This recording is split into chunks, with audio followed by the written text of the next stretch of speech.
අයිබෝවන් ටික කලකට පස්සේ නැවත වතාවක් පබ්ලික් ක්ලියරන්ස් අපේ ප්‍රෝග්‍රෑම් එකත් එක්ක අපි එකතු වෙලා ඉන්නවා.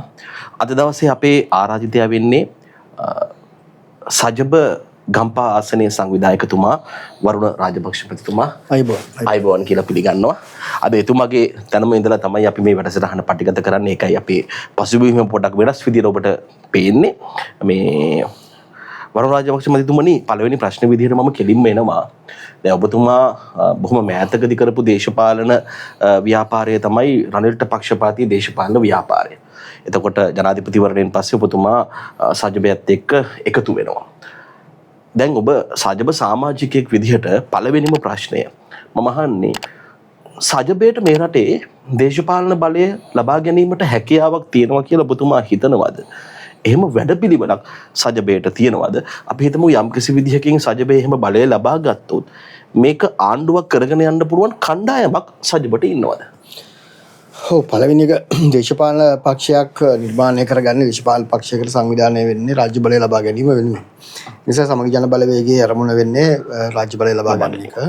එතකොට ඒ සඳහා දැන් ලංකාවේ දේශපාලන බලය ගන්න එක දේශපාලන ව්‍යාපාරවල විවිධ සැලසුම් තියෙනවානේ. දැන් උදාහරණයක් විදිහට දැන් සමහරව හිතනවා දැන් මේ වෙලාවේ ගම්මුකෝ සමහරව හිතනවා අපව ගෝල් ෆේසල්ගලේ වගේ අරගලයකින් බලය ගන්න ඕනේ. දේශපාලන ඩීල් වලින් බලය ගන්න ඕනේ. නමුත් සමගි ජන බලවේගයේ විශ්වාස කරන්නේ මේ රටේ මහජන ඡන්දයෙන් බලය ගන්න ඕනේ කියලා. මොකද දැන් පහුගිය ඉතිහාසය ගත්තොත් එහෙම ඡන්ද වලින් තමයි පාලකයෝ ආවේ. හැබැයි මේ ඡන්ද පිටුපස්සේ ලොකු කුමන්ත්‍රණ කතා ගණනාවක් තියෙනවා. ඒ නිසා එහෙම දේශපාලන කුමන්ත්‍රණ වලින් බලය ගන්නවා හෝ එකට පාර හදා ගන්නවා වෙනුවට උදාහරණයක් විදිහට ගත්තොත් එහෙම ලංකාවේ පාස්කු ප්‍රහාරයත් එක්ක එහෙම දේශපාලන කුමන්ත්‍රණ කතා ගණනාවක් තියෙනවා. ඒ වගේම ලංකාවේ ගෝල් ෆේස් අරගලේ පිටිපස්සෙත් එහෙම කතා ගොඩක් තියෙනවා. ඉතින් ඒ වකවානුවේ බිහිවෙච්ච දේශ ගොඩක් ආණ්ඩු වලට ඒ පසුබිම තියෙනවා. ඉතින් එහෙම එකකට වඩා මේ මහජන කැමැත්තෙන් දේශපාලන ලබා ගැනීම බලය ලබා ගැනීම කියන එක තමයි සමගි ජන බලවේගයේ විශ්වාස කරන්නේ. මොකද ඒකේ පදනම වෙන්නම ඔය අහපු අර ඊළඟ ප්‍රශ්නේ. ඒ කියන්නේ ආණ්ඩුවක් අරන් කරන්නේ මොකක්ද කියන. ඒතර ආණ්ඩුවක් අරන් කරන්න නම් පළවෙනි දේ තමයි ආණ්ඩුව ගන්න ඕනේ ඒ ජනතාවට ඉදිරිපත් කරන වැඩපිළිවෙලක් එක්ක. දැන් උදාහරණයකට මේ මාලිමාවේ ආණ්ඩුව වැඩපිළිවෙලක් ඉදිරිපත් කළා. ඔවුන් සම්පූර්ණ මේ වැඩපිළිවෙලට ප්‍රතිපක්ෂ එහෙම නැත්නම් ඊට කලින් රනිල් වික්‍රමසිංහ මහත්තයාගේ ප්‍රෝග්‍රෑම් එක තමයි ඔවුන් කරගෙන යන්නේ. එතකොට ජනමතයට ප්‍රතිවිරුද්ධ දේශපාලන ප්‍රෝග්‍රෑම් එකක් කරන්න මොන විදිහේ බලයක් ගත්තත් ඒක අර්බුදයක් අනිවාර්යයෙන් නිර්මාණය කරනවා. ඊළඟට ඒ සඳහා අවශ්‍ය කරන කණ්ඩායමක් ඉන්න ඕනේ. ඉතින් සමගි ජන බලවේගය තමයි මේ වෙලාවේ ලංකාවේ දේශපාලන ඇතුලේ ඉන්න අත්දැකීමුත් තියෙන හැකියාවක් තිබෙන කණ්ඩායම මේ කවුරුත් අවිවාදයෙන් පිළිගන්න කාරණාවක්. ඉතින් ඒ නිසා ඔය කියන සමස්තයත් එක්ක තමයි සමගි ජන බලවේගය මේ වෙලාවේ ලංකාවේ දේශපාලන ඇතුලේ දේශපාලනය කරන්නේ. ඒක දැන් කණ්ඩායම කිව්වම හැබැයි සමගි ජන බලවේගයේ කණ්ඩායමත් බොහෝ කාලයක් විපක්ෂය නියෝජනය කරපු කණ්ඩායමක්. උතන ඉන්නේ අති බහුතරයක්. එතකොට දැන් ඔබතුමාලා චෝදනා කරනවා මේ දැන් මාලිමා ආණ්ඩුව පවා මේ බලය අරගෙන ප්‍රතිවිරුද්ධ විදිහට තමයි වැඩ කටයුතු කරන්න කියලා. ඒතර ඒගොල්ලොත් කාලයක් විපක්ෂ නියෝජනය කරපු කණ්ඩායම. ඒතර දීර්ඝ කාලයක් විපක්ෂ නියෝජනය කරපු කණ්ඩායමක් විදිහට සජබයත් බලය ගත්තොත් එහෙම මාලිමාව වගේම ප්‍රතිඵලයක් බලාපොරොත්තු වෙන්න පුළුවන්. නෑ, සමගි ජන බලවේගයේ ඉන්න පාර්ලිමේන්තු මන්ත්‍රීවරු ගත්තත් අපේ ඉන්න සංවිධායකයන් ගත්තත් බහුතරයක් ආණ්ඩුවල නියෝජනය වෙච්ච අය. උදාහරණයක් විදිහට මේ සමගි ජන බලවේගයේ දැන් ඉන්න පාර්ලිමේන්තු කණ්ඩායමේ බහුතරයක්ම 2015 යහපාලන ආණ්ඩුව කාලේ පාර්ලිමේන්තු මන්ත්‍රීවරු ඇමතිවරු විදිහට වගකීම් දරපු අය. ඒ වගේම දැන් මම ගත්තොත් ගිය යහපාලන ආණ්ඩුව වෙලාවෙත් ඊට පස්සේ රනිල් වික්‍රමසිංහ මහත්තයාගේ ආණ්ඩුව වෙලාවෙත් ඒ ආණ්ඩු කරන ක්‍රියාවලියට සම්බන්ධ වෙලා තියෙනවා. එතකොට ඒ නිසා සමගි ජන බලවේගයේ ඉන්නේ මේ ආණ්ඩු කරන ක්‍රියාවලිය පිළිබඳව අත්දැකීමක් තියන අය. ආණ්ඩුකරණය කියන එක විතරකුත් නෙමෙයි. ඊළඟට ලංකාවේ කෙනෙක් අවබෝධ කරගන්න මෙරට කරනවා නම් මොකද්ද මේ පෞද්ගලික අංශය තමයි මාකට් එක ගමන් කරන ආකෘතිය. දැන් රණ්ඩු කුමාර දිසානායකලා මුල් දීලා තියෙන අර්බුදය තමයි ඒගොල්ලෝ නියෝජනය කළේ වාමාංශික දේශපාලන මතයක්. ඒතකොට ඒ වාමාංශික දේශපාලන මතයට අදාළ ප්‍රෝග්‍රෑම් එකක් තියෙනවා. එතකොට ඒ ප්‍රෝග්‍රෑම් එකට සම්පූර්ණයෙන්ම පරස්පර ප්‍රෝග්‍රෑම් එකක් තමයි මේ ප්‍රී මාකට් ඉකොනොමි එක කියන්නේ. ඒත් මේ ඉකොනොමි එක දුවන මෙකනිසම් එක පිළිබඳව න්‍යායික විතරක් අවබෝධයක් නෙමෙයි ප්‍රැක්ටිකල් අවබෝධයක් තියෙනවා. ප්‍රායෝගික අත්දැකීමක් තියෙන්න ඕන. එහෙම නැති වුනහම ඒ ඉකොනොමි එක නැත්තම් මේ ආර්ථිකය දුවවන්න බෑ. ආර්ථිකය දුවන්න තුර රටක අනිත් දේශපාලන තීරණ මොනවා ගත්තත් කරන්න බෑ. දැන් හොඳම උදාහරණය තමයි දැන් මේ වෙලාවේ තියෙන හාල් මිල ප්‍රශ්නේ. නේ ඊටාම සරල සාමාන්‍ය හැමදාම තියෙන ප්‍රශ්න. මේ හැමදාම තියෙන ප්‍රශ්න කළමනාකරණය කරගන්න බැරි. එහෙම නැත්නම් ඩොලර් එකේ රුපියලේ මිල කළමනාකරණය කරගන්න බැරි. වෙළඳ පොළ තියෙන සාධක කළමනාකරණය කරගන්න බැරි. වාහන ආනයනය වගේ දෙයක් කළමනාකරණය කරගන්න බැරි.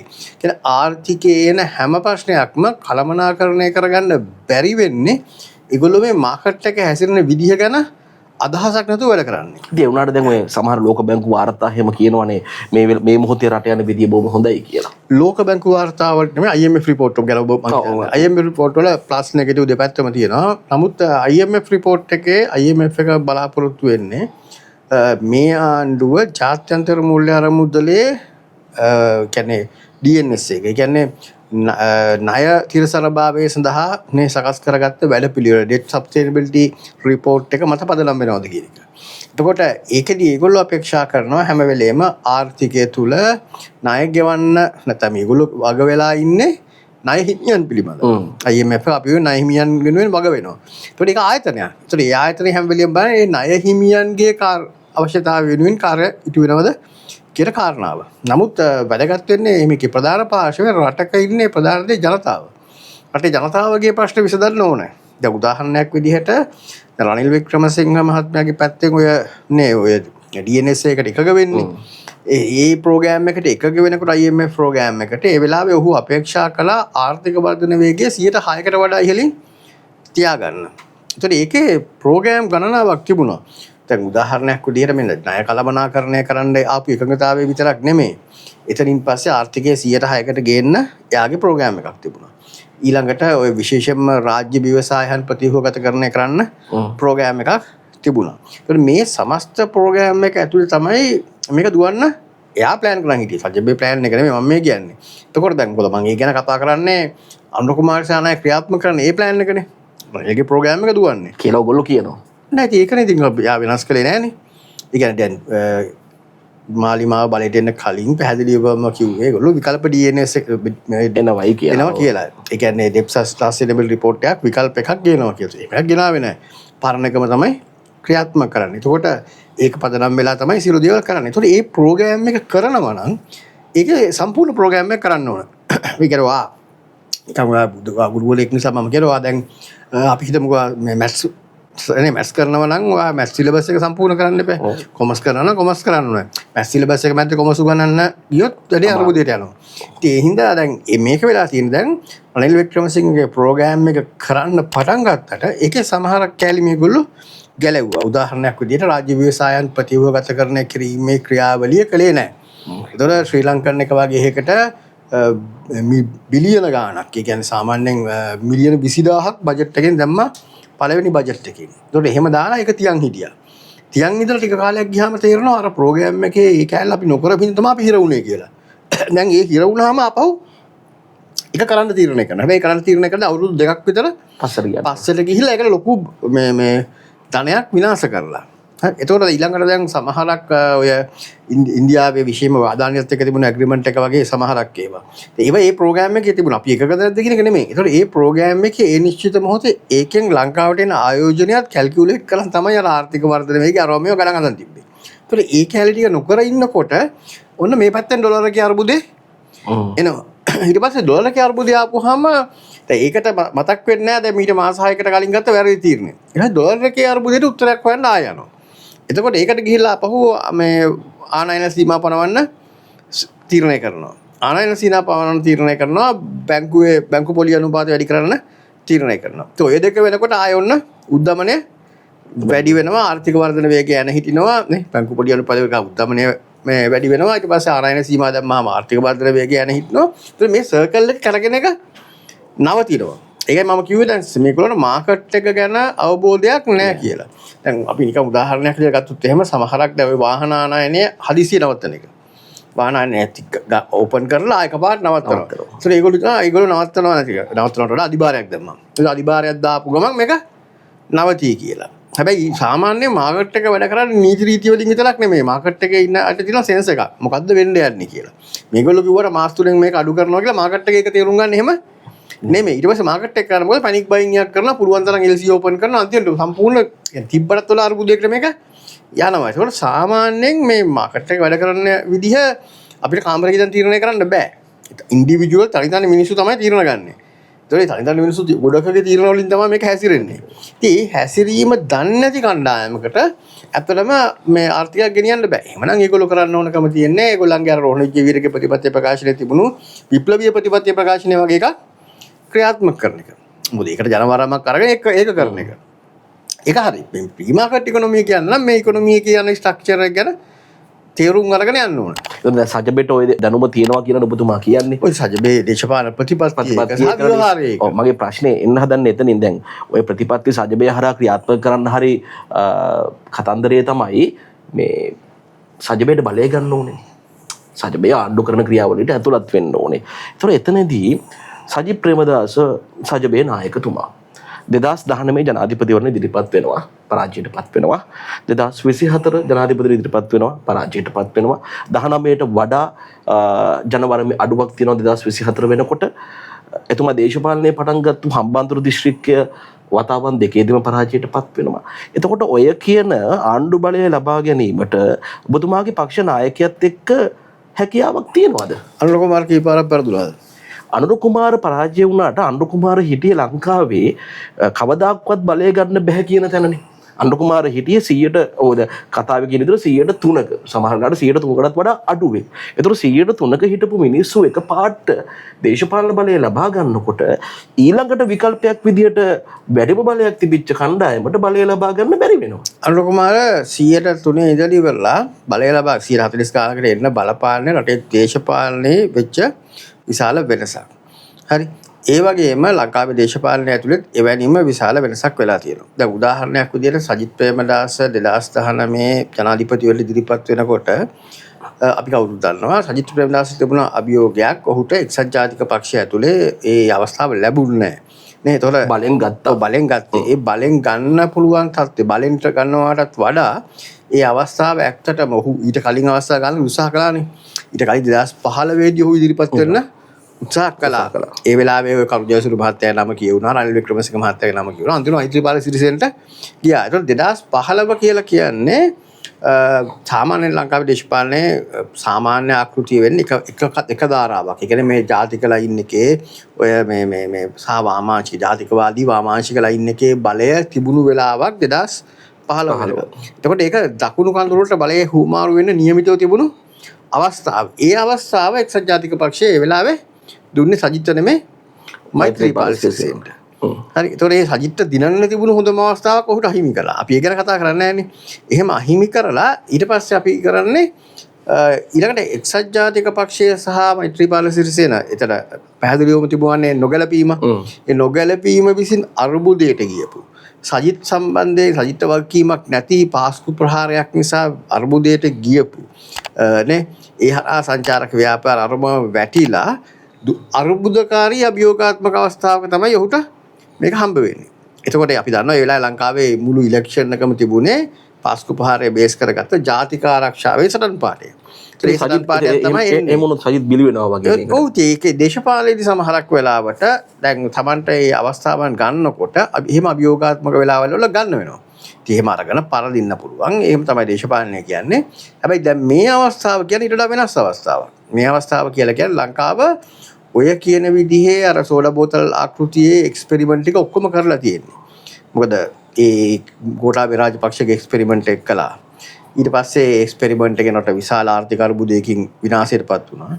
ඊට පස්සේ ගෝල්ෆේස් අරගලේ ඇවිල්ලා අලුත්ම විකල්පයක් කියලා ඉවරලා මේ අර මේ සුරංගනා සිහින ගොඩාක් තිබුණු ව්‍යාපාරයක් ගෙනාවා. දැන් එක්ස්පෙරිමන්ට් එකක් කරලා තියෙනවා. එතකොට දැන් මිනිස්සුන්ට වෙලාවක් ඇවිල්ලා තියෙනවා රියලිස්ටික් තීරණයක් ගන්න.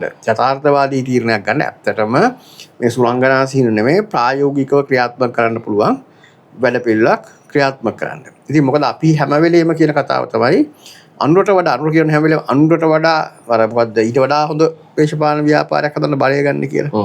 අපිට අනුරට වඩා හොඳ වෙන්න බැරි තැන් තියෙනවා. ඉතින් අනුරට වඩා දක්ෂ වෙන්න අපිට අනුරට වඩා දක්ෂ වෙන්න බෑ සමාජයකට බොරු කියන එකේ. සමාජ අන්දන එකේදී. ඉතින් අපිට කරන්න බෑ.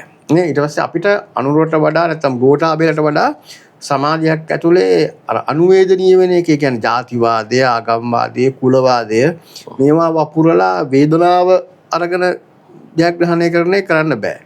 ඒ නිසා අපි මේ වගේ තැන්වලදී අපිට බෑ. නේ අපි ඒක පිළිගන්නවා. අපිට අපි විශ්වාස කරනවා පුළුවන් වුණත් ඒක අපි කරන්නේ නැහැ. මොකද අපිට ඇති අපේ සමාජයට මං හිතන්නේ ඇතිනේ. දැන් සුරංගනා කතා කියලා බොරු කියලා අඬලා කඳුළු හලලා බලය ගත්ත ඇති. දැන් අපේ රටේ බලය ගන්න ඕනේ ඊළඟට මොකද්ද කරන දේශපාලන වැඩසටහන. ඒ වැඩසටහන තියෙන අභියෝග මොනවද? ඒකේ තියෙන අමාරුකම් මොනවද? ඒ උදාහරණයක් විදිහට රනිල් වික්‍රමසිංහට බලය ගත්තේ ඡන්දකින් නෙමෙයි. නමුත් රනිල් වික්‍රමසිංහ බලය ගත්ත වෙලාව කිව්වනේ. ඒක අමාරුයි. දුෂ්කරතාවයන් තියෙනවා, දුක් විඳින්න වෙනවා. මෙහෙම තමයි මේකේ නැගිටින්න වෙන්නේ. නේ? ඒ යථාර්ථය කියපුවාම මිනිස්සු එක බාර ගන්නවා. ඇත්ත නම් ඒක. යන්නේ ඇත්ත බාර ගන්න පුළුවන් සත්‍යයක් දැන් මේ සමාජයේ ඒ අවදි වීමේ ඉන්නවා. ඒ නිසා අපි ඇත්ත කියනවා. ඇත්ත කියලා බලය ගන්න ඕක තමයි අපේ ප්‍රෝග්‍රෑම් එක. දැන් ඔහොමම ඔයකත් එක්කම මට සම්බන්ධ කරන්න ඕනේ ප්‍රශ්නේ. දැන් 2019 දී පක්ෂ අභ්‍යන්තරයේ ගැටලුත් එක්ක තමයි සජිත් රිනන්න බැරි වෙන්නේ ඔය කතාවක් කියන්නේ. 2024 දී නම් අර මේ අරගලයත් එක්ක ආපු මේ පසුබිමනේ. දැන් එතකොට දැන් මේ සමාජයේ මේ යන අපිට පේන විදිහට අපි අර පොදු සමාජයේ ඉඳන් බලනකොට අපිට පේනවනේ පක්ෂය ඇතුළේ සජිබේ ඇතුළේ යම් අර්බුද තියෙනවා කියලා. හර්ෂ පිලක් සජිත් පිලක් වගේ. එතකොට ඉතින් එහෙමත් අර්බුද තියාගෙන කොහොමද සමගි ජනබලවේගය කියම හර්ෂ පිලක් හරි සජිත් පිලක් හරි එහෙම මොකක් හරි නැහැ. සමගි ජනබලවේගයෙන් දේශපාලන පක්ෂයක් තියෙනවා. දැන් උදාහරණයකට පිලක් කිව්වොත් කන්නෑමක් ඉන්න බෑ. දැන් මම දැන් ඔබ මේ ප්‍රශ්න අහපින්ද මම ඔබෙන් අහන්න නැත්නම් ඔබෙන් ප්‍රශ්න අහනවා නෙමෙයි. හරි හර්ෂ පිල කිව්වහම හර්ෂ ඉන්නවනේ. ඔය නමේ තියෙනවනේ ඒක. තව කවුද ඉන්නේ ඒකේ? දැන් මෙහෙමයි දැන් මම කියන්නේ අපි අර පිටිපස්ස කියන්නේ ප්‍රේක්ෂකයෝ විදිහට මේක දිහා බලනකොට ප්‍රේක්ෂකයෙක් විදිහට හරි ඔබ දැකලා තියෙනවද හර්ෂ පිල කියලා එකක් තියෙනවා. දැන් පිලක් පේන නැති වුණත් යම් කිසි බෙදීමක් තියෙනවා වගේ එකක් අපිට දැනෙනවා. එකක් හදනවා. ඒකට දැන් එහෙම පිලක් තිබෙනවා. දැන් උදාහරණයක් විදිහට එක්සත් ජාතික පක්ෂයේ එහෙම බෙදීම් කණ්ඩායම් හිටියා. ගාමිණී පිල කියලා හිටියා. ලලිත් එතකොට ඒක හිටියා ලලිත් හිටියා ගාමිණී හිටියා ප්‍රේමචන්ද්‍ර හිටියා. ආ රයිට් මේක තමයි පිල. අපි එහෙම අඳුර ගන්නවානේ. එතකොට දැන් අපි ගමුකෝ පොදු ජනක්ෂත් පෙරමුණේ පොදු පෙරමුණේ කාලේ ශ්‍රී ලංකා නිදහස් පක්ෂයේ බණ්ඩාරනායකලා සහ රාජපක්ෂලාගේ පිළ කියලා දෙකක් හිටියා. ඒක ගැටුම් තිබුණෙත් නෑ සමහර වෙලාවට. ඒකට එකටත් හිටියා. හැබැයි එකට හිටියත් පිල් දෙකක් තිබුණා. පිල් දෙකක් තිබුණා. එතකොට චන්ද්‍රිකාගේ පිළේ මෙන්න මේ අය, මහින්දගේ පිළේ මෙන්න මේ අය කියලා ඒක අපිට බොහොම පැහැදිලිවම ඒක සමහරට ප්‍රාදේශීය සභා, පළාත් සභා, ගම් මට්ටම දක්වාම පේන්න තිබ්බා. ඉතින් ඒක සමගි ජන බලවේගයේ එහෙම එකක් නෑ. හැබැයි එහෙම එකක් නිර්මාණය කිරීමේ අවශ්‍යතාවයක් තිබෙනවා. විශේෂයෙන්ම ලංකාවේ මේ වෙලාවේ ව්‍යාපෘතියක ඉන්නවා ඔය සිරස වගේ නාලිකා. ඉතින් ඒගොල්ලෝ දවස ගානේ එහෙම මේ කතාවක් හදන්න උත්සාහයක් කරනවා. මෙහෙම පිලක් තියෙනවා, මෙහෙම අර්බුදයක් තියෙනවා, අරව මේවා කියලා. අපිට ඒක අදාළ නැහැ. එතරම් මේ සමගි ජන බලවේගය කියලා කියන්නේ එක්සත් ජාතික පක්ෂයෙන් ඒ උරුමය අරන් නිර්මාණජ දේශපාලන පක්ෂයක්. එතකොට ඒකේ ප්‍රජාතන්ත්‍රවාදයේ තියෙනවා. ඉතින් වාද විවාද තියෙනවා. සජිත් ප්‍රේමදාසගේ සමහරක් අදහස් එක්ක සමහරක් යෝජනා එක්ක අපි මම එක ගොන වෙනසක් ඇති. සමහර මිනිස්සු කියනවා සමගිය නැත්තේ සමගිය කියලා. ඒක මං කියන්නේ හොඳයි කියලා. ඒක සමගිය කියලා කියන්නේ දැන් මෙහෙම ගන්නකො දැන් මාලිමාවේ තියෙන සමගිය ගන්නකො. දැන් මාලිමාවේ ඔබ දැකලා තියෙනවද කිසිම වෙලාවක කිසියම් දෙයක් සම්බන්ධයෙන් මත කිහිපයක් තියෙනවා. දැන් මාලිමාවේ සාමාන්‍යයෙන් අපි පාර්ලිමේන්තු මන්ත්‍රීවරුන්ට කියන ලයිට් කණු කියන්නේ ඒ කියන්නේ ඒගොල්ලෝ පැලවස්තේ නියෝගයක් දෙනවා. පැලවස්තේ කියන එකට අර උස්සලා දැන් උදාහරණයක් දැන් ඊයේ බන්ධනාගාර සිද්ධියක් වුණා.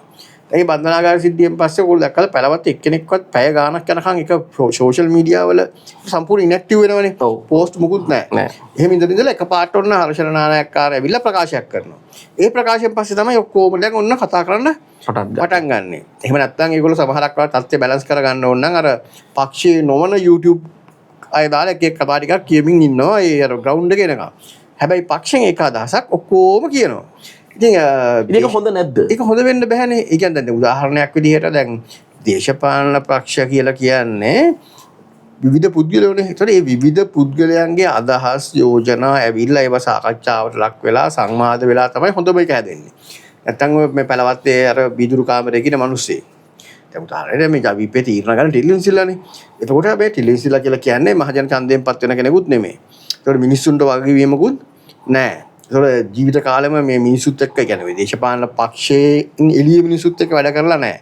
මේ සමාජයේ හිතන්නේ මතන්නේ කොහොමද සමාජයේ අවශ්‍යතාවයන් මොනවද ඔය මොකක්වත් තේරෙන්නේ නැහැ. ඒතකොට එහෙම මිනිස්සෙක් තීරණය කරනවා මේ වෙලාවේ උදාහරණයකට එකපාරටම මිනිහාවිලා කියනවා මේ සල්ලි නැහැ ඡන්දියක් නැහැ. එතකොට දැන් සමාජ ඒ ඔක්කොම ඒක කියනවා. දෙහිම මේ ඒක එහෙම වුණොත් එහෙම එතනින් ඒක ඇවිල්ලා සම්පූර්ණ ඒකාධිපතිවාදී ගමනක් නේ. මම කියන්නේ සමාජ කැමති නම් ඒක තෝරගන්න පුළුවන්. නමුත් සමගි ජන බලවේගය කියලා මම කැමති නම් මම පක්ෂයේත් කියනවා මම ප්‍රසිද්ධියත් කියනවා රයිට් ඒකට මම කැමති නැහැ. මගේ ලිබර්ටි එක දීලා තියෙනවා. මගේ අදහස වෙනස්. හැබැයි අවසානයේ අන්තිමට පක්ෂ බහුතරයක් අයගේ පතේ තමයි ක්‍රියාත්මක කරන්න වෙන්නේ. දැන් උදාහරණයක් විදිහට අපි ගමුකෝ දැන් ඔය සමගි ජන බලවේගයේ ඔය ඔබත් ඊට කලින් ඉන්ටර්විව් එකක් කරලා තිබුණා චරිත බේසිංහ ඔහු සම්බන්ධයෙන් ප්‍රශ්නයක් ආවා. ඒ කියන්නේ ඔහුට චෝදනාවක් එල්ල වුණා. චෝදනාව එල්ල වුණු ගමන්ම සමගි ජන බලවේගයේ යෝජනා කළා ඔහු ඉවත් කරන්න ඕන කියලා පක්ෂයේ සමාජික අස්තිරවන්න ඕන කියලා. මගේ පෞද්ගලික මතය තිබුණේ දැන් චෝදනාවක් එල්ල වුණු නිසා උගේ සමාජික අත්හිටවන එකට මම එකගයි. නමුත් ඒකට කලින් අවම වශයෙන් පක්ෂ මූලික විමර්ශනයක් පටන් ගන්න ඕන කමිටුවක් පත් කරලා කරන්න ඕන කියලා.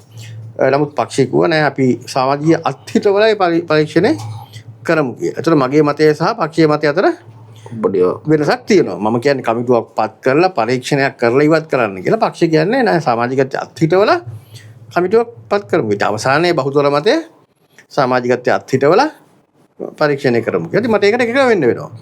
මම එකග වෙලා මේ මතය සමාජයට ප්‍රකාශයට පත් කරන පළවෙනි මාධ්‍ය සාකච්ඡාව කියලා කියන්නේත් මම. හැබැයි මගේ මතය ඊට වඩා වෙනස්. හැබැයි වෙනස් මතය දැන් මට ඔබත් එක්ක මෙහෙම මම වෙන මතයක ඉන්නේ කියලා මෙහෙම කියන්නත් සමගි ජන බලවේගය ඇතුළේ නිදහස තියෙනවා. ඉතින් මං හිතන්නේ ඒක තමයි දේශපාලනය වෙන්න ඕන කියලා. දැන් ඔයත් එක්කම මේ පොඩ්ඩක් වෙනම පැත්තකට ප්‍රශ්න ගෙනියන්න හිතුණා. දැන් ඔබතුමා මීට කලින් ජනතා විමුක්ති පෙරමුණ දේශපාලනය තුළ බොහොම සක්‍රියව හිටපු කෙනෙක්. එතකොට දැන් මේ මොහොතේදී ජනතා විමුක්ති පෙරමුණට බොහොම ප්‍රබල විදිහට විවේචන එල්ල කරන කෙනෙක්. මගේ පළවෙනි ප්‍රශ්නය ඔබට අනුව දැන් ජවිපේ සහ මාලිමාව කියලා කියන්නේ මේ ඇත්තටම දෙකක් කියලා අපිට පේන්න තියෙනවනේ. ජවිපේ පක්ෂයක් විදිහට ඔවුන්ගේ දේශපාලන අනාගතය මොන වගේ වෙයිද? දැන් මෙහෙමයි. ජවිපේ මාලිමාව දෙකක් කිව්වට ඇත්තටම ජවිපේ තමයි තීරණ ගන්නෙ. මාලිමාවට කරන්න පුළුවන් දෙයක් මේකේ නෑ. ජවිපේ සාමාන්‍යයෙන් ජවිපේ ඉතිහාසය පුරාම කවදාවත් ජවිපේ පාලනයෙන් පරිබාහිර වෙන සංවිධාන ගොඩ නැගුවේ නෑ. කියන උදාහරණයක් විදිහට දැන් ජවිපේ අද ඊයේ නෙමෙයි බොහොම ඈත ඉතිහාසයේ නම් ප්‍රගතිශීලී පෙරමුණ. ඒ කියන්නේ ජවිපයක් නැති වෙලාවේ හැදුවා ඉස්සෙල්ලාම චන්ද්‍රෙන් ආර්ය බුලේගොඩ මහත්තයත් එක්ක ආර්යගොඩ මහත්තයා පැත්තට රිසි කරලා දැම්මා. ඒ වැඩේ කරගත්තාන් පස්සේ ඉවරයිනේ ඒක. එතකොට ඊට පස්සේ හැදුවා මව්බිම සුරැකීමේ ව්‍යාපාරය කියලා මුළු ඔය කවුද මේ සෝබිත හාමුදුරුවෝ එහෙම සම්බන්ධ කරගෙන ඊට පස්සේ දේශිතශී ජාතික ව්‍යාපාරය හැදුවා.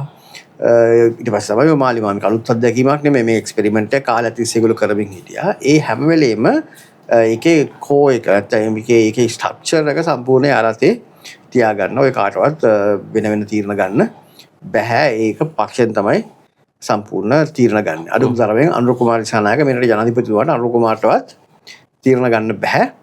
තීරණ ගන්නේ පළවත්ත කාර්යාලය පක්ෂයෙන්. පක්ෂ සෙන්ට්‍රල් කමිටිය පොලිට් බියුරෝ එක සහ ප්‍රධාන ලේකම්. එතන බලයේ තියෙන අනුරට නෙමෙයි ඒක තියෙන ටිලින් සිල්ලට. එතනින් තමයි තීරණ ගන්න.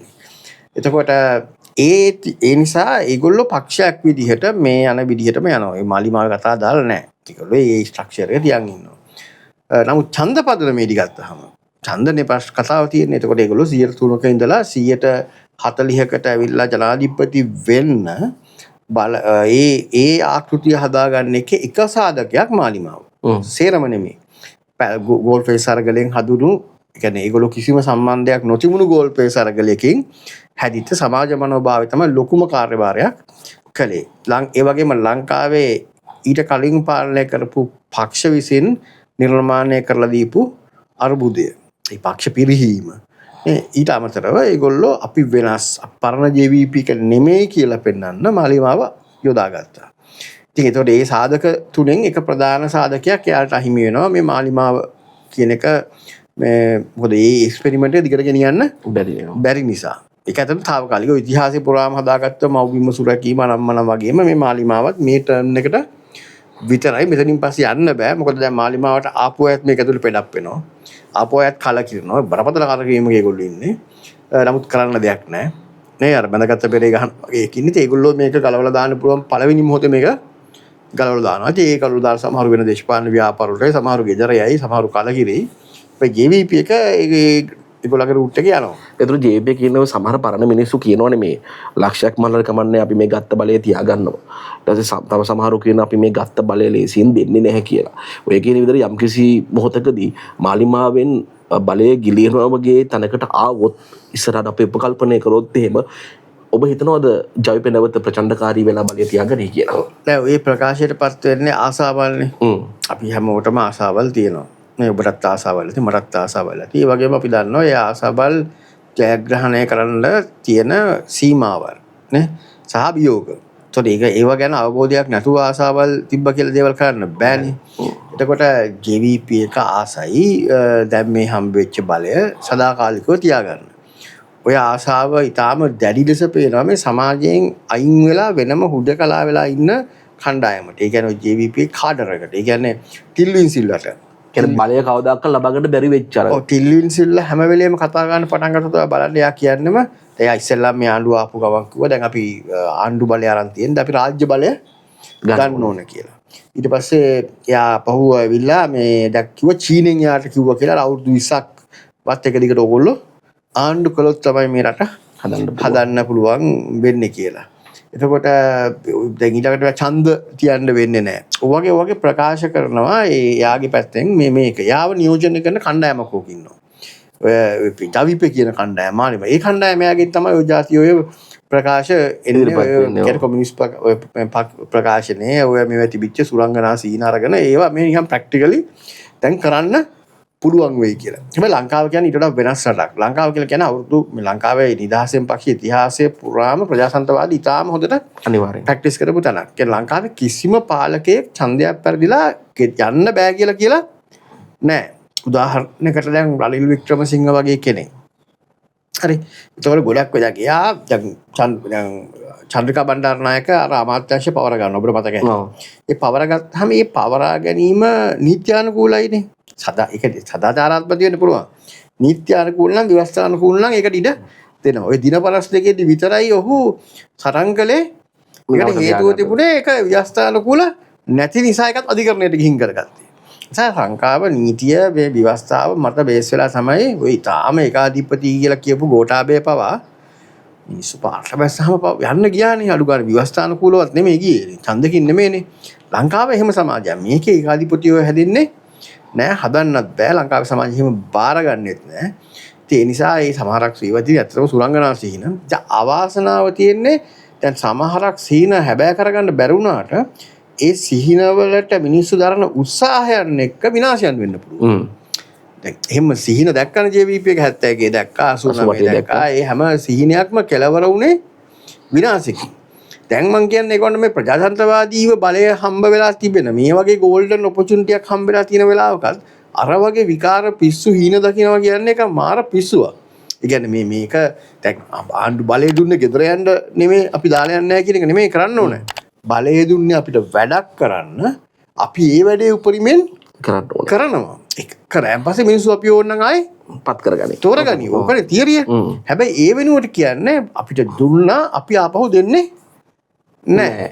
ඒ කියනකොටම තේරෙනවා දීපු වැඩේ කරන්නත් බෑ කියලා. ඒක එහෙම දැන් එහෙම හිතනවා කියන්නේ. ඉතින් ඒක ලොකු විනාශයක්. අතරම පව් ඒගොල්ලන්ට තමයි ඒගොල්ලෝ විනාශ කරගන්නේ. මම ඇත්තටම කියන්නේ මම අපි සාමාන්‍යයෙන් එහෙම කරන්නේ නැහැ. සමගි ජන බලවේගයේ ආණ්ඩුවක් යටතේ මොන විදියකින්වත් ඔය ආණ්ඩු බලේ කලින් මේ ආණ්ඩු කළා මේ මර්ධනය අර මේ ඕවෙන්නේ නැහනේ. හැබැයි මිනිස්සු දැන් අපි ඡන්දකින් බලය ගන්න හිටියට මිනිස්සු පාරට බහින්න පුළුවන්. දැන් මේ වෙලාවේ රටේ මිනිස්සු පාරට ගොවිය පාරට බහිනවා. ලොකු පීඩනයක ඉන්නේ. ඉතින් මම හැම වෙලේම මේ මාලිමාව හිතමිත්‍ර හමුණා විහිළුවට කියන්නේ අනිත් මොනවා කලෙන් හත් කවන්නේ ඔය කොළඹ සුද්ධ කරලා තියාගන්න කියලා. මොකද මේ දවස්වල බේරවැවෙන් පට්ට ගඳයිනේ. ඩෙංගු ව්‍යසනයෙන් පොඩ්ඩක් සරලව මොකද ආපහු මේ මිනිස්සු පාරට බහලා මේ බේරෙ බණ්ඩ ගත්තොත් එහෙම මොකද කලින්ට වඩා බරපතල ප්‍රතිරෝධයක් මෙයාට එල්ල වෙනවා. මොකද මේගොල්ලන්ගේ හැසිරීමත් එක්ක මීට කලින් පාලකයෝ හොරකම් කරා නේ හොරකම් කරලා ඒ වහුනහම පිළිගත්තා. ඒ දඩුවම් ලැබුණා. හැබැයි මේගොල්ලෝ හොරකම් කරලා එහෙම නෙමෙයි කියලා. ඊටාම උද්දච්ච විදිහට හැසිරෙනවා. දැන් මීට කලින් හිටපු පාලකයන්ට ගොවියන්ට වීමිල දී ගන්න බැරි වෙච්ච අවස්ථා තියෙනවා. හොඳ මිලක් දෙන්න බැරි වෙච්ච අවස්ථා. බැරි වුණාම අපිට බැරි වුණා කියලා කියන එක පිළිගන්න එක වැඩි කරන්න ෆයිට් කරන එක දැන් මම දැකලා තියෙනවා රනිල් වික්‍රමසිංහ මහත්තයාගේ ආණ්ඩුවේදී මහින්ද අමරවීර වගේ කෙනෙක් හැමදාම ඇවිල්ලා රණ්ඩු වෙනවා. ගෝවියා වෙනුවෙන්. එයාගේ සබ්ජෙක්ට් එකනේ. එයා ඒ පැත්තෙන් ෆයිට් කරනවා මේක වැඩි කරමු. ඒතර මේ පැත්තේ මුදල් අමාත්‍යාංශයෙන් කියනවා බෑ කියනවා. ආය රණ්ඩු වෙනවා. ඒතර එයා හිටියේ හැමදාම ෆයිට් එක. එයා ගොවියන්ට ගිහිල්ලා මේ තොපි හිඟන්නෝ කසිප්පුකාරයෝ පළයව යන්න කියලා කියන්නේ ගියේ නෑනේ. දැන් මේක එහෙම නෙමෙයි. ඒක තමයි වෙනස. මේක පැලවත්තෙන් ඕඩර් එකක් දුන්නාම උඩට ෆයිට් කරන්න බෑනේ. අතන මහින්ද අමරවීර ඇවිල්ලා රනිල් වික්‍රමසිංහ රණ්ඩු කරනවා. ඒ ඔය අර මේ සමනල බැවේ වතුර ප්‍රශ්නේ ආපුවාම වතුර හිගෑස් තිබුණා දීවා ගාවටද විදුලි බලයටද කියන ප්‍රශ්නේ ආවා. ඒ ආපු වෙලාවේ මම දැක්කා මහින්ද අමරවීර කොයිතරම් ෆයිට් කරාද වතුර ඉදලා ගැද්ද වතුර දුන්නේ නැහැ. රනිල් වික්‍රමසිංහලා තීරණය කළා නෑ විදුලි බලය තමයි අත්‍යවශ්‍ය වෙන්නේ කියලා. හැබැයි ඒ ෆයිට් එක යන දෙන්න අයිතිය තියෙනවා. තිබුණා. දැන් මෙතන එහෙම එකක් නෑ නේ. ඒතකොට මෙතන වෙන්නේ අර එන පීඩනේ. දැන් මම දැක්කලා අමරවීර මුණ දෙන පීඩනේ. දැන් ලාල්කාන්ත මුණ දෙන පීඩනේ මිනිහා පිට කරන්නේ මාධ්‍ය වලින් නේ මීඩියා වලට බනිනවා. ඊට පස්සේ ගොවියන්ට බනිනවා. මිනිහට බයින්න පුළුවන්. එතෙන්ටනේ පැලවත්තට බයින්න බෑ. පැලවත්තට බැලුවොත් ගෙදර යන්න වෙනවා. ඊට පැලවත්තට බයින්න බැරි ටික ඔක්කොම ටික බයිනවා. මීඩියා වලට වෙලා මිනිස්සු සමාජයට බයිනවා. ඒක තමයි වෙලා තියෙන්නේ. එතකොට මේක නම් මම මේ සෝෂල් මීඩියා වල කියූප එකක්. ඔබතුමාට මේකට උත්තර නොදෙන්න පුළුවන් මේ දැන් මම දැක්ක මේ දැන් ওই ජවිපේ විවේචනය කරන අයට සාමාන්‍යයෙන් මරණය ළඟා වෙනවා. ඒ ලිස්ට් එකේ දැන් වර්ණ රාජපක්ෂත් ඉන්නවා වගේ ඔහොම කතා කීපයක් පහුගිය කාලේ ගියා. ඔබතුමාට එහෙම මරණ තරජන තියෙනවද? නෑ මම දන්නේ නැහැ සහ මම මේක හොයන්නේ නැහැ. මොකද මේ එකක් මම දැක්කා ඔක නන්දන ගුරුතිලක කියලා තිබුණා නන්දනට ජීවිතය තියෙනවා කියලා තිබ්බනේ. ඇත්තටම ඔක ජීවිතේ නැති වුණා. නන්දන ඒ කතාව කියන්නේ නන්දන කියතුම නන්දන ප්‍රියන්ජිත් සහ මම අපි දුන්නාට තමයි මූලිකම තර්ජනය ඒ වෙලාවේ තියෙන්නේ කියලා මට ඒලා නන්දන කතා කරලා තෝ කිව්වා. එයා දීලා තිබ්බනද මට කිව්වා. මං කිව්වා කමක් නැහැ. මොකක්ද එයා කිව්වේ? එයා කොහොමද තර්ජනයක් තියෙනවා. පාස් කියලා හු විස්තරයකුත් කිව්වා. ඉතින් මං කිව්වා ඒ විස්තරේ මට අදාළ නැහැ. මම මේක ප්‍රසිද්ධිය කියන්නෙත් නැහැ. මං ඒ වෙලාවේ කිව්වෙත් නැහැ. මොකද ඔයාගේ ආරක්ෂාව වෙනුවෙන් වාක්‍යා මාර්ගයක් ගන්න මට ඒකට උදව්වක් ගන්න පුළුවන් නම් මම ඒ උදව්වත් කරන්න. නමුත් මම ඒක සලකන්නේ නැහැ. ඉතින් දරුත් සාමාන්‍යයෙන් ඔය සෝෂල් මීඩියා වල සරජන තියෙනවා ලියනවා කතා එක එක කියනවනේ. මම ඒ කිසිවක් සලකන්නේ නැහැ. මොකද හේතුව දැන් දේශපාලනය කියලා කියන්නේ අපි කැමැත්තෙන් කරන දෙයක් නේ. ඉතින් එහෙම අභියෝග තියෙනවා කියලා දැනගෙන තමයි කරන්න ඕනේ. දැන් උදාහරණයක් මේ දවස්වල මම දැක්කා YouTube කාර්යෝ ටිකක් ඉන්නවා මේ අනුර කුමාර වෙනුවෙන් වැඩ කරලා දැන් හෙන්න කෙඳිරි ගානවා මේ අනුර කුමාර ලිසානායක මරන්න පාතාල ලෝකයේ මොකක්ද තර්ජනය තියෙනවා කියලා. දැන් මම කියන්නේ මේ රටේ ජනාධිපතිට විල්ලැජ්ජ නැද්ද ඕ කියන්න මේ පොහවත් ඉන්න පාතාලේ මේ පිස්සු පිහාට්ටෝ මේ මරන්න ඉන්නවා මාර වැඩි කියලා කියන්න. ඒව නිකනුත් මේ අනුර මෙහෙවනම නාලිකානේ. ඒතර අනුරගේ වොයිස් එකනේ. ඒතකොට මම කියන්නේ මේකට LTT එකක් හිටියා උතුරේ. දකුණේ ආයුධ සන්නද්ධ JVP එක හිටියා. ඔය දෙකොල්ලම JR ජයවර්ධනගේ සිට ලංකාවේ ජනාධිපතිවරු ඉදදී පාලනයට විරුද්ධ සන්නද්ධ අරගලයක් කරපුවා. අරගල දෙකක් තිබුණා. දෙපැත්තේ දෙකක් තියදී JR කොහේ හරි කියලා තියනද? මාව මරන්න මේ LTT එකේ කොමන්ත්‍රණය කරනවා මාර වැඩේ. යන්න අතට කිල්ලොච්චිය කතා කරලා තියෙනවා. කියන්න දෙයක් නැහැ. හැමදාම ප්ලෑන් කරනවා කියලා දන්නවනේ. කියන්නේ JRට ගහන එක තමයි එක මේන් ටාගට් එක. ඒතර ආර් ප්‍රේමදාසික දැනන් හිටියා. ආර් ප්‍රේමදාස මරුණත් එක්ක. හැබැයි මේ මරණකම්ම කොහේ හරි මෙයා මට ගහන්න ඉන්න JVP එක මාර වැඩේ එහෙම කියන්නේ නැහනේ. ඊට පස්සේ චන්ද්‍රිකාගේ ඇහැක් නැති වුණානේ. ඊට පස්සෙත් ඇවිල්ලා ඒ අභියෝගය අරන් වැඩ කළා. මහින්දරත් තර්ජනයේ තිබුණා. සමහරට අඩු කරගත්ත ආරක්ෂාව වැඩි කරගන්න නිසා කරන කැම්පේන් එකක් වෙන්නත් පුළුවන් නේ. ඒක අඩු කර නැහනේ. ඒ තිබුණු ආරක්ෂාවේ සෙටප් එකේ හැමම තියෙනවා. දැන් අර මේ ළඟදී නලින්දු ජයතිස්සගේ අතින් අර ඇම්බියුලන්ස් එක දෙනවනේ අම්පාරට ජනාධිපතිවරයාට තිබිච්ච එක. ඇම්බියුලන්ස් එක දෙනවා කිව්වට දැන් ඔයා නිකන් බලන්න ජනාධිපතිතුමා කොහේ හරි යනවා. මම ඇත්තටම කතා කරන්න කැමති අපිට විරුද්ධ නැහැ. ජනාධිපති රටේ ප්‍රධාන පුරවැසියානේ. එතකොට ජනාධිපති දැන් කොහේ හරි යනවා නම් උදාහරණයක් කෑගල්ල ඉන්නවා නම් කෑගල්ල හොස්පිටල් එකේ ඔහුට ඇඳක්. හරිද? ඔහුගේ බ්ලඩ් වර්ගය මේ ඔක්කොම රිසර්ව් කරගන්න. ඒකට වාහනයක් දාගන්නවා. දැන් ඔය සංදර්ශන කරන්න ගියාම තමයි සිකියුරිටි වල ප්‍රශ්න එන්නේ. දැන් හොඳම උදාහරණය අනුර කුමාර අර ජනාධිපති මන්දිර තියන්නේ. ජනාධිපතිවරුන්ට කාට හරි හිතෙන්න පුළුවන් රාම්‍ය සුබෝ වගේ ඔය කෙහෙල් මලවල් මොකටද කියලා. හැබැයි දැන් සාමාන්‍යයෙන් අපේ රටේ ජනාධිපතිවරයා කොළඹ ඉන්නවා. ඊට අමතරව ඔහු නුවර ඉන්නවා. ඊළඟට අපි කියමු අනුරාධපුර තිරිකුණාව. ඒ වගේ ප්‍රධාන තැන් ටිකක් තියෙනවා. ඔය තැන්වල ඔය ජනාධිපති මන්දිරයක් හදන්නෙම ඒක නිකම් මේ ජනාධිපතිට සැප ගන්න නෙමෙයි. ගොඩක් වෙලාවට ඒ ජනකොට දැන් ජනාධිපති කෙනෙක් එක්ක ලොකු සිකියුරිටි සෙටප් එකක් තියෙනවා. ඔය සෙටප් එක පෞද්ගලික තැනක හදන්න බෑ. දැන් උදාහරණයකට අපි හිතමු නුවර ක්වීන්ස් හොටෙල් එකේ ඉන්නවා කියලා ගිහිල්ලා නේ ශ්‍රී ලංකාවේ ඉන්නවා කියකෝ අනුර. එතකොට ඒ යනවා 100ක් 200ක් සිකියුරිටි යනවා කලින් ක්ලියරන්ස් කරන්න ඕනේ. දැන් උදාහරණ අපේ දිහාට මෙහෙට ජනාධිපතිතුමා එනවා නම් හරිද? මේ වටේම ඉන්න මිනිස්සුන්ගේ ගෙවල් වලට ගිහිල්ලා CID එකෙන් සතියක් විතර තිස්සේ ගන්නවා ක්ලියර් ඒවා ගන්නවා. ඒක ඕවා කරන්නේ මිනිසුන්ට මහ විශාල කරදරයක්. ඒක විශාල වියදමක් යනවා. ඒ ඔක්කොම හැමදාම කරලා පවත්වාගෙන යන ස්ථානක් තියෙනවා. ඒතර මේ වටේ ගෙවල් ගැන හැමදාම බලනවා, ඒව දන්නවා. නේ ඔක්කොම සිකියුරිටි සෙටප් එක නවතින්න තැන් තියෙනවා. ඒතෙන්දි කාව හරි මුණ ගැහෙන්න ඕන නම් ඔය තැන් ඔය ඔක්කොටම දාලා සෙටප් එකක් හදලා තියෙනවා. දැන් ඔය සෙටප් එක ගන්න අපි ඔය පාවිච්චි කරන්නේ නැහැ කියලා මම දැක්ක එකපාරක් ඔය මේ අනුරාධපුරේ පැත්තේ ගිහිල්ලා ඔය පෞද්ගලික හෝටල් එක පෞද්ගලිකයාගේ මිතුරියගේ හෝටල් එක නැවතිලා තිබ්බා. ඊට පස්සේ ඔන්න එහා පැත්තේ මොකද්ද බෝම්බයක් තිබ්බා කියලා හෙළ ලොකු සිද්ධියක් කරා. ඊට මොකද වෙන්නේ? අර හෝටලේ මිනිස්සුන්වත් කරදරේ අර වටේ පිටේ බලපුවාම මොකද අලි වෙඩිල්ලක්ද මොකද්ද කෙහෙල් මලක්. ඉතින් සාමාන්‍යයෙන් අනුරාධපුර තමයි තියෙනවනේ හරිද?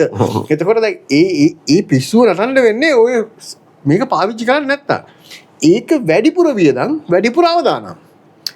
හරි වැඩිපුර වියදම් සහ වැඩිපුර අවදානම්. ඉතින් ඒ නිසා මේ නාට්‍ය කරනවට වඩා මම කියන හොඳම වැඩේ ඇත්තට මේ තියෙන ස්ට්‍රක්චර් එක පවත්තන් යන එක. ඉතින් එහෙම පවත්තන් යන්නේ නැතුව වෙන ආකෘති තෝරනවා නම් ඒ රිස්ක් එක ගන්න ඕනේ.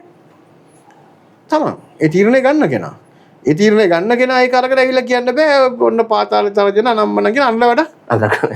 දැන් ඔබතුමා මේ අලවලට ගියාද? ගිහිල්ලා ඔව් අලවලට ගිහිල්ලා බැලුවා. ඇත්තටම මම ඒක ලොකු ප්‍රශ්නයක් තියෙනවා. මොකද මම ඇත්තටම මේ රුවන් මාපලගේ ඕගොල්ලන්ගේ මිත්‍රෙක් මම කියන්නේ ටියුෂන් ගුරුවරයෙක්නේ.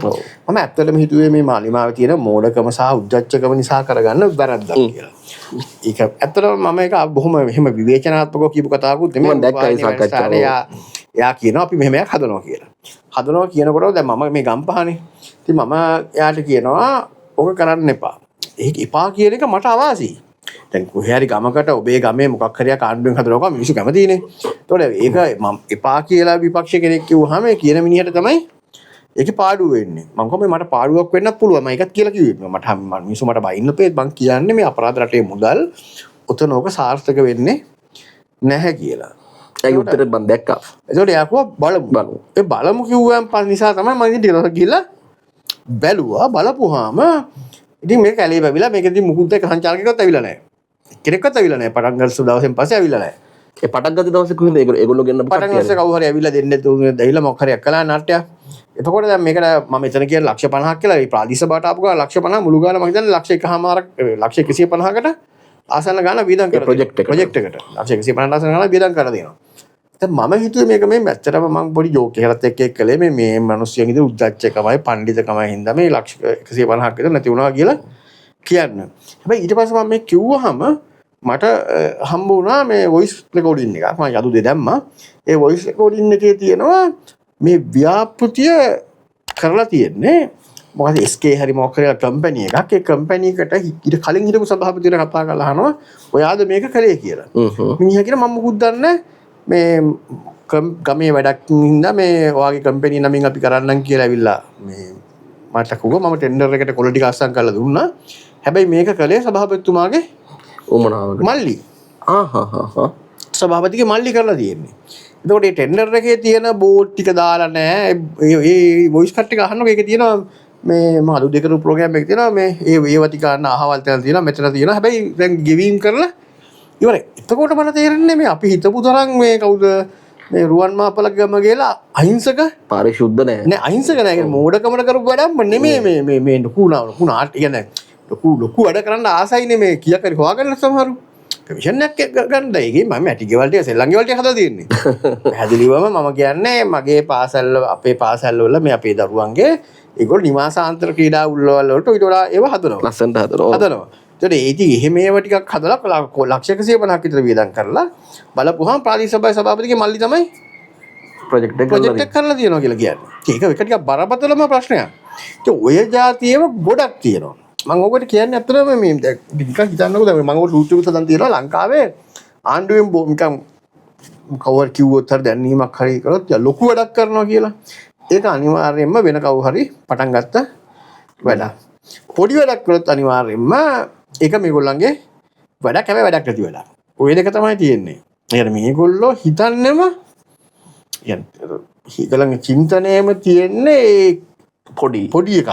ලොකු දේවල් දැන් ලංකාවේ මීට කලින් මම කියන දේශපාලන පක්ෂ බෙදකින් තොරව අපි හිතුවොත් එහෙම දැන් ජේ.ආර්. ජයවර්ධනලා කතා කළේ ලංකාවට මහවැලිය කඩම් කරලා විදුලි බලය දීලා මේ කාර්මික කලාප හදලා මේ ආසියාවේ වෙළඳ මධ්‍යස්ථානය කරන්න ඕ වගේවා. ඊටසේ දැන් අපි මහින්ද රාජපක්ෂලනොත් අර යාලා ප්‍රතිපත්ති ප්‍රකාශ කරන හබ් පහක්. ඒ කියන්නේ ඉන්දියාවත් එක්ක ලංකාව කනෙක්ට් කරගත්ත UNP plan එකක් ගෙනින් ශ්‍රී ලංකාවේ. ඒ කනෙක්ටිවිටි plan ඒවැය කොටස් අරගෙන මේ ලංකාවේ වරාය කොහොමද හදන්නේ, පෝට් සිටි හදන්නේ කොහොමද වගේ මේ චීනෙත් එක්ක යන හැම ඒකේ හැම හාණ්ඩුවකටම තමන්ගේ වෙච්ච මේ ගෝලීය ප්‍රොජෙක්ට් තිබුණේ මේ ලංකාව කියන එක සම්බන්ධයෙන්. දැන් මේගොල්ලන්ගේ ප්‍රොජෙක්ට් මොනවද? කෝච් එන්ජින් එක කියන එක. දැන් අපි උදාහරණයක් ගමුනේ ඕනනම් ආණ්ඩුවෙන් ආණ්ඩුව දැන් අපි අහුව DS ලගේ මොකක්ද තිබුණු ප්‍රෝග්‍රෑම්. ජනපදකරණය, ගල්ඔය ව්‍යාපාරය. එහෙම දියවන්නේ. එහෙම පටන් ගත්තොත් ඊපස්සේ සිරිමා බණ්ඩාරනායකලගේ ජනසතුකරණය, ඔය පෙට්‍රෝලියම් හැදුවා, අරවා මේවා. මේ පේෂ කර්මාන්ත ශාලා හැදුවා, රාජ්‍ය ව්‍යවසායන් අතිවිශාල ප්‍රමාණයක් අද බරක් වෙලා තියෙන වෙනම දෙයක් හැදුවා.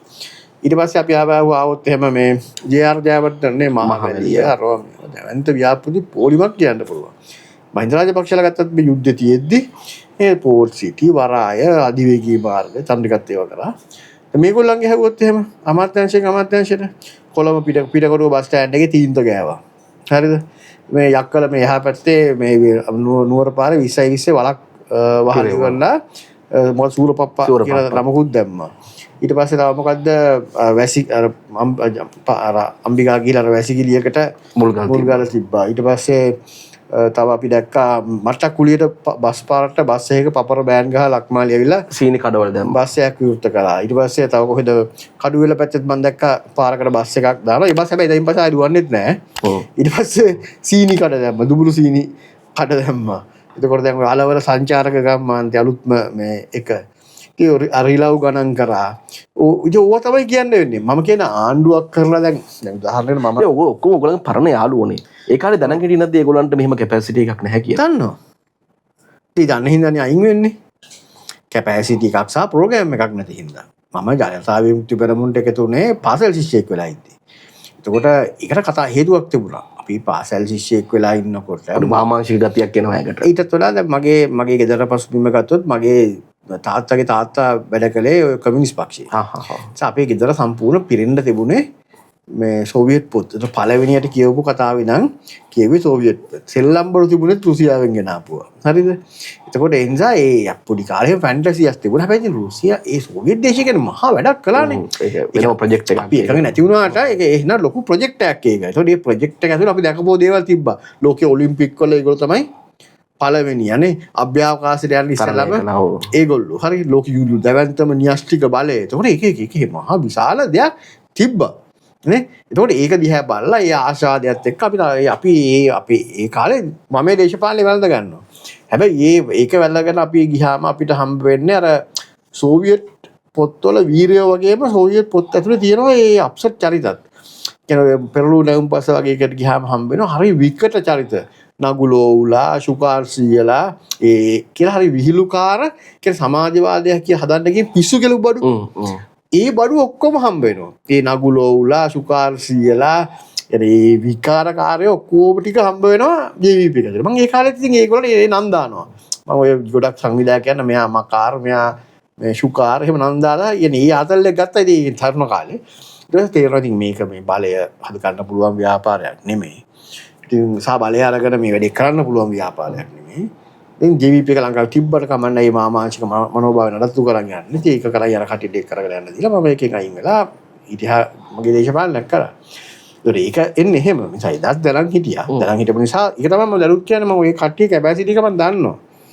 දැන් උදාහරණයකට දැන් ඔය වමෙත් ඉන්නවනේ මිනිස්සු දේශපාලනය කියවන හදාරන මම ගැරන් කරලා කියනවා දැන් ඔය අනුර කුමාරසේනාගේ වාමාංශික නායකයනේ වාමාංශික නායකයෙක්ට මම කියන්නේ දකුණ බැරි වෙන්න පුළුවන්. මිනිහා අඩු ගානේ වම දරන් ඉන්න බෑ. මම 100% ගැරන් කරලා කියනවා අඩුම ගානේ ඔය සිංහලෙන් තියෙන ලෙනින්ගේ මාස්කේ පොත් ටික අනුර කුමාර කියවලා නැහැ. ඒ අනුර කුමාරට වාමාංශික දේශපාලනය වල දැනුමක් නැහැ කියලාද ඔය කියන්නේ? නෑ. අනුර කුමාර පහුගිය ඔය මම හිතන්නේ පහුගිය පාර්ලිමේන්තුවේ අවුරුදු 25ක් නේ. ඔය අවුරුදු 25 ඇතුළත මිනිහා මම හිතන්නේ පාර්ලිමේන්තුවේ එන චක්‍රලේඛන ඔය ගැසට් ව්‍යාපෘති යෝජනා නම් නම් හැරුණාම එක පොත් පහක් සම්පූර්ණයෙන් කියවලා නැහැ. අනිවාර්යයෙන්. නිකන් අහලා බලන්න පුළුවන් සංවාදකදී හම්බුනොත් එහෙම ළඟදී කියවපු පොත මොකක්ද කියලා. ඔය නවකතාවක් වගේ පෙළියක් දෙකක් අට ගහ ගන්න පුළුවන් එකක් කියයි. ඒ හැරුණාම මේ ලෝකයේ තියෙන මේ වෙලාවේ ලෝකයේ වෙන වෙනස්කම් ගැන මේ AI ගැන අරව මේවා ගැන ඒවා ටික ඒ ප්‍රශ්නේ මහන්නකො සජිත් ප්‍රේමදාසගේ. ඒ ප්‍රශ්නේ මහන්න රනිල් වික්‍රමසිංහගේ. හරිද? ඒගොල්ලෝ කොයිතරම් මේ වෙලාවේ ලෝකයේ තියෙන දේවල් එක්ක අප්ඩේට්ද කියලා. නේ? හැබැයි ඉතින් එහෙම අහන්න අහන්න ගෙනන්න. නෑ මම තුන්දෙනාම හම්බෙලා තියෙනවා. මේ තුන්දෙනාත් එක්ක කතා කරලා තියෙනවා. එතකොට ඔය කියන පොඩි කතාවේ පොඩි අහලා බලන්නකො ආයෙ හම්බුනාම අහන්නකො මම කිව්වා කියලා අහන්නකො. අනිවාර්යෙන් කියවන්න. දැන් මේ ඔබතුමාගෙන් තව එක ප්‍රශ්නයක් විතරක් මම අහලා වැඩසටහන අවසන් කරන්න. දැන් මේ විපක්ෂ දේශපාලනය ඇතුළේ තව ධාරාවක් විදියට එනවනේ පොහොට්ටුවක් තියෙනවනේ. පොහොට්ටුවට සමහරු කියනවා අනාගතයක් නැහැ කියලා. නමුත් පොහොට්ටුවත් යම් කිසිවර උත්සාහ කරනවා නාමල් රාජපක්ෂ වටා මේක නවත වතාවක් පොහොට්ටු දේශපාලනය කරලියට ගේන්න. මම දන්න විදිහට උතින් ඔබතුමා සාමාන්‍යයෙන් න්‍යායාත්මකයි ප්‍රායෝගික දේශපාලනය කියලා දෙපැත්තම බොහොම හොඳට කතා කරන කෙනෙක් නිසා මම මේක අහන්නේ මේ සජබේ වරුණ රාජපක්ෂගෙන් නෙමෙයි දේශපාලනය පිළිබඳ කියවන කෙනෙක් විදිහට මොකද හිතෙන්නේ පොහොට්ටුවේ අනාගතය නාමල් රාජපක්ෂගේ අනාගතය මොන වගේ වෙයිද? මෙහෙමයි. පොහොට්ටුවල අනාගතයක් නැහැ කියලා කියන්න බෑ. එහෙම කිව්වොත් ඒක විද්‍යාත්මක නැහැ. යහ යථාර්ථවාදී නෑ. පොහොට්ටුවට අනාගතයක් තිබීම හෝ නොතිබීම මත ලංකාවේ සමාජයේ වාසනාව සහ අවාසනාව තීරණය වෙනවා. ඒ වගේම අනාගතයක් තිබීමේ හැකියාවත් ලංකාවේ සමාජයේ මේ හිතන විදිහ මත තීරණය කරනවා. අපි මෙහෙම කිව්වොත් ලංකාවේ ඉතිහාසයේ අපි ගත්තොත් ලංකාවේ කවදාවත් පූර්ණ දක්ෂිනාංශික ආණ්ඩුවක් හරි පූර්ණ වාමාංශික ආණ්ඩුවක් හරි ඉඳලා නැහැ. අපි නිකන් හින්දා තමයි ඔය බයියෝ ටොයියෝ කියලා වෙන් කරගන්නේ. ටොයියෝ කිව්වහම ටොයියෝ ඇතුලේ ජාතිවාදීන් ඉන්නවා. එක ජාතිය බඩු ඉන්නවා. බයියන්ගෙත් එහෙමයි. හැබැයි බේසිකලි මේ දකුණ කියලා කියන්න පුළුවන් ප්‍රෝග්‍රෑම් ගියපු හැම ආණ්ඩුවකම ලංකාවේ සාර්ථකයි. ජේ.ආර්. ජයවර්ධනගේ ආණ්ඩුව ගත්තත් නේ ඊට පස්සේ රණසිංහ ප්‍රේමදාස ආණ්ඩුව ගත්තත් ලංකාවේ යුද්ධ දෙකක් තියදී වැඩිම ආර්ථික වර්ධන වේගය 8යි ගානක් තිබ්බා. ඒ ආණ්ඩුව වලින් කරපු දැවැන්ත ව්‍යාපෘති අපි ඕන ශේෂ්ත්‍රයක් කරලා ලංකාවේ විශ්වවිද්‍යාල හැදුවේ කවුද? පාසල් හැදුවේ කවුද? ඔය හැම එකක්ම දැන් වමනේ අධ්‍යාපනය ගැන කතා කරන්නේ. හැබැයි අධ්‍යාපනය වෙනුවෙන් නිදහස් අධ්‍යාපනය ගෙනාපු තැන ඉඳන් ඔක්කොම කරලා තියෙන්නේ මේ දකුණේ ආණ්ඩුව. හැබැයි මොනවා වුණත් දකුණේ ආණ්ඩුව වලට බැරි එකක් තියෙනවා මේ ආගම්වාදය, ජාතිවාදය, කුලවාදය හැංගීම් විකුණලා දේශපාලනය කිරීමේ හැකියාව දකුණට වඩා වමට ජාතිකවාදී කතරුට තියෙනවා. ඒ නිසා ඒගොල්ලෝ බලයට එනවා. ඒගොල්ලෝ බලයට ඇවිල්ලා හැමදාම අරුබුදයක් හදලා ගෙදර යනවා. සිරිමාව බණ්ඩාරනායක ඇවිල්ලා පෝලිං හදලා මේක විනාශ කරලා ගෙදර ගියා. හරි. ඊට පස්සේ හැබැයි මේ විනාශයත් අද කියන්නේ එහෙම තිබ්බනම් මාර වෙන්න තිබ්බා වගේ කතානේ කියන්නේ. ඊගෙන ඒගොල්ලෝ මාකට් කරන්න දක්ෂයි. දුප්පත්කම හරි මාකට් කරනවා. එතන ඒක හදලා ගියා. ඊට පස්සේ අපි ආගත්තොත් එහෙම එතනින් පස්සේ මහින්ද රාජපක්ෂලත් නේ යුද්ධය සම්බන්ධයෙන් ප්‍රශ්නදී මහින්දගේ වැඩියක් තිබ්බ ඒකට ගෞරවයක් තිබෙනවා විශේෂ වෙන එකක් නේ ඒක. නමුත් උන් රටේ තාම නරකර ගමේ ඉඳන්ම තක්කඩි හොර දූෂිත දේශපාලනයක් හැදුවානේ. මේ වැලි කපන, පස් කපන, ත්‍රාඩ කල්ලියක් රටේ නිර්මාණය කළානේ. එතකොට දැන් ආයේ ඇවිල්ලා තියෙනවා ඒකෙම ඩුප්ලිකේට් වෙන එක version එකක්. එතකොට නැවත වතාවක්. ඒ කියන්නේ ලංකාවේ මේ බයියෝ විසින් තමයි පහුගිය කාලේ ආණ්ඩු මාරු කළේ. අපි ඒක පිළිගන්න ඕනේ. يعني ගෝඨාභය රාජපක්ෂව ගෙනාවේ ඒගොල්ලෝ. ඒගොල්ලොම තමයි යවලා ඊට පස්සේ ඒගොල්ලොම තමයි මේ අනුර කුමාරව ගෙනාවේ. එතකොට දැන් මෙන්න මේ කට්ටිය ඊළඟ පාරත් ආණ්ඩුවක් හැදුවොත් මේ කට්ටිය ආණ්ඩුවක් හැදුවොත් ඒ ආණ්ඩුව සජබේ ආණ්ඩුවක් නෙමෙයි. මේගොල්ලෝ ආණ්ඩුවක් හැදුවොත් ඒගොල්ලන්ට අපි හරියන්නේ නැහැ. නැත්තම් මේගොල්ලන්ට හරියන්නේ අනුර කුමාර කෙනෙක්. ඒගොල්ලන්ට හරියන්නේ කවුද මේ ඊට කලින් ගෝඨාභය කෙනෙක්. නේ? කියන්නේ ඒක ඇවිල්ලා ඒගොල්ලන්ට ගැළපෙන කෙනෙක්. ඒගොල්ලන්ට ගැළපෙන කෙනෙක් ඒගොල්ලෝ හිතනවා වගේ හිතන. නේ? එහෙමනේ. එතකොට දැන් ඒගොල්ලන්ට ජේ.ආර්. කෙනෙක් ප්‍රේමදාස කෙනෙක් හරියන්නේ නැහැ. හැබැයි ඒගොල්ලෝ නෙමෙයි අනිත් කඳවුරේ මිනිස්සු ආණ්ඩුවක් හැදුවා. එතකොට හැදෙන්නේ අපේ ආණ්ඩුව. ඉතින් අපි හිතනවා මේක අපේ අවස්ථාව කියලා. ඒ අවස්ථාව කරගන්න එක අපිට වගකීමකට මහන්සි වෙන එක. අපි මේ කරන්නේ ඒක. හැබැයි අපිට බැරුව ගියොත් ඉතින් මේ ඒක මම දැන් නාමල්ද කියලා මම දන්නේ නැහැ. නමුත් ඉතින් තවත් මේ අනුර කුමාර කෙනෙක් එන්න පුළුවන්. එන්න පුළුවන්. ඒක තමයි කතාව. ඒක රටට තියෙන අභියෝගයක් තෝරගන්නේ මොකක්ද කියන එක. ආයෙත් කෝටාබේ කෙනෙක් තෝරගන්නවද? ආයෙත් අනුර කෙනෙක් තෝරගන්නවද? එහෙම නැත්නම් JR කෙනෙක්, ප්‍රේමදාස කෙනෙක්, රනිල් වික්‍රමසිංහ කෙනෙක් ඒ ආර්ථිකය හදාගන්න පුළුවන් නායකයෙක් ගේනවද කියලා. ඔච්චරයි තියෙන්නේ. හොඳයි. ඊළඟ පාර කවුරු ආණ්ඩුව හැදුවත් මං හිතනවා මේ ආණ්ඩු පක්ෂය හෝවා විපක්ෂය වේවා පාර්ලිමේන්තුව නියෝජනය කරමින් මම පෞද්ගලිකව විශ්වාස කරනවා ඔබතුමත් ඒ චරිතයක් බවට පත් වෙන්න ඕනේ පාර්ලිමේන්තුව තුළ ඉන්න ඕනේ කියලා. ඒ කතා අපිට අහන්න ඉඩ ලැබෙන්න ඕනේ කියලා. සුබ පතනවා ඔබතුමාගේ අනාගත දේශපාලනයට ඒ දේශපාලන කරලිය තුළ තව දේවල් කරන්න, බොහොම ගවේෂණාත්මක දේවල් කරන්න, අපි කියන්නේ සමාජය තුළ කතා බහක් ඇතිවර දේවල් කරන්න ඔබතුමාට ඒ ශක්තිය ධෛර්යය ලැබෙන්න කියලා ප්‍රාර්ථනා කරනවා. ඒ වගේම බොහොම ස්තුතියි අද අපි සමග සම්බන්ධ වුණාට.